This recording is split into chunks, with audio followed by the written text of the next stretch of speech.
اللہ صاحب ہیں کراچی سے، کہتے ہیں کہ موجودہ حالات میں کہ جس طرح مسلمانوں پر ظلم ہو رہا ہے، ایک مسلمان کو کیا کرنا چاہیے؟ دیکھیں، میرے آقا صلی اللہ علیہ وسلم نے واضح طور پہ فرمایا کہ اگر تم برائی کو ہاتھ سے بدل سکتے ہو تو ہاتھ سے بدل دو، ورنہ زبان سے بدلو، ورنہ کم از کم اسے دل میں برا جانو، اور یہ ایمان کا کمزور ترین درجہ ہے۔ ہاتھ سے بدلنا یہ حکماء کا کام ہے، ریاست کا کام ہوتا ہے۔ زبان سے بدلنا یہ علماء کا ہے، یا جو بھی آپ کا ماتحت ہے آپ اس کو زبان سے پیار سے سمجھا سکتے ہیں۔ ہاں، کبھی ہاتھ سے ماں باپ جیسے مارتے ہیں یا ٹیچر تھوڑا سا پنشمنٹ کر لیتا ہے، وہ چل جائے گا۔ اور اگر یہ دو صورتحال نہیں ہیں تو دل میں برا جان ہے، اور یہ ایمان کا کمزور ترین درجہ ہے۔ تو ایسے حالات دیکھنے کے بعد آپ دل میں اس کو برا جانیں، اور یہ نیت کریں کہ اگر اللہ تبارک و تعالیٰ مجھے قدرت دیتا تو میں مطلب کوئی مزاحمت میں شامل ہوتا، کچھ ہوتا، اس طریقے سے آپ دل میں نیت کر سکتے ہیں، انشاءاللہ بری ذمہ ہوں گے۔ ہاں، چوتھا درجہ جو ہے وہ بڑا ہی برا ہے کہ ان حالات کو دیکھنے کے باوجود بھی کچھ محسوس نہ ہونا، کوئی دل میں تنگی نہ آنا، بے پرواہی سے دیکھنا اور فراموش کر دینا۔ جب آپ دیکھیں دل میں برا جاننا، سرکار فرما رہے ہیں ایمان کا کمزور ترین درجہ ہے، تو یہ کون سے درجے میں ہوں گے؟ تو میرے آقا صلی اللہ علیہ وسلم نے ارشاد فرمایا کہ تمام مسلمان آپس میں ایک جسم کی مانند ہیں، کہ جسم کے اگر ایک حصے کو میں تکلیف ہوتی ہے تو پورا جسم درد محسوس کرتا ہے۔ بس یہ آپ کو کرنا ہوگا۔ اور میں اکثر عرض کرتا ہوں کہ آپ بیٹھ کے پوسٹیں چلائیں، آپ میسج چلائیں، اتنا چلاؤ کہ دنیا میں ہنگامہ ہو جائے، دنیا لرز جائے۔ ارے بھائی، یہ میسیجوں سے لرزے گی؟ میں اپنے نوجوانوں سے خاص طور پہ گزارش کرتا ہوں کہ جدید دور کے چیلنجز کا سامنا کرنے کے لیے آپ اپنے وقت کو بچائیں۔ سب سے پہلے یا آپ ٹک ٹاک پر بیٹھ گئے اور فیس بک پر بیٹھ گئے، یوٹیوب پہ اپنا وقت ضائع کر رہے ہیں۔ ہاں، پازیٹیو اگر آپ چیز حاصل کر رہے ہیں تو ایک الگ بات ہے، اس کی بات نہیں کر رہا ہوں، جو ضائع کر رہے ہیں ان کی بات کر رہا ہوں۔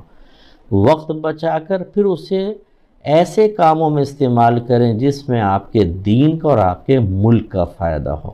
اپنی صلاحیتیں بڑھائیں، اچھی تعلیم حاصل کریں، آئی ٹی کے شعبے میں آئیں، ایسے کورسز کریں کہ آپ اپنے ملک کو فائدہ پہنچا سکیں، جدید ٹیکنالوجی سے استفادہ کر سکیں، اپنے ملک کو اس کے ذریعے فائدہ پہنچا سکیں۔ اس طرح مسلمان مضبوط ہوگا، اس طرح آپ مختلف پلیٹ فارم پر کسی کا مقابلہ کر سکتے ہیں۔ باقی آپ کریں کچھ بھی نہیں، اور خالی بیٹھ کے میں ممبروں پہ میں بیان کر لوں، آپ روڈ پہ احتجاج کر لیں اور کوئی برا بھلا کہہ دے اور میسج چلا لیں، اس سے کیا فرق پڑے گا؟ آپ خود سوچئے۔ مطلب سمجھداری کا ہمیں مظاہرہ کرنا چاہیے۔ رات میں کچی پیاز کھانا کیا منع ہے؟ اگر منع ہے تو کیوں منع ہے؟ دیکھیں، رات یا دن کا کوئی مسئلہ نہیں ہے، کچی پیاز کھانا نبی کریم صلی اللہ علیہ وسلم نے ناپسند فرمایا ہے۔ لہسن اور پیاز، سرکار نے فرمایا کہ جو ان دونوں میں سے کسی چیز کو کھائے وہ ہماری مسجدوں کے قریب بھی نہ آئے، اس لیے کہ جس چیز سے انسان کو تکلیف پہنچتی ہے اس سے فرشتے بھی اذیت محسوس کرتے ہیں۔ یہ اس کی علت ہے کہ یہ پیاز میں چونکہ اگر کچی پیاز آپ کھائیں گے تو اسمیل ہو جاتی ہے، منہ میں بدبو پیدا ہوتی ہے، اور جب انسان قراءت وغیرہ کرتا ہے تو جو قراءت سے مانوس فرشتے ہوتے ہیں وہ قریب آتے ہیں، اور جس طرح ایک انسان سے آپ گفتگو کریں پیاز کھا کے تو آپ کے منہ کی مہک اس کے دماغ کو روشن کر دیتی ہے، اسی طریقے سے فرشتے بھی اذیت محسوس کریں گے بیچارے۔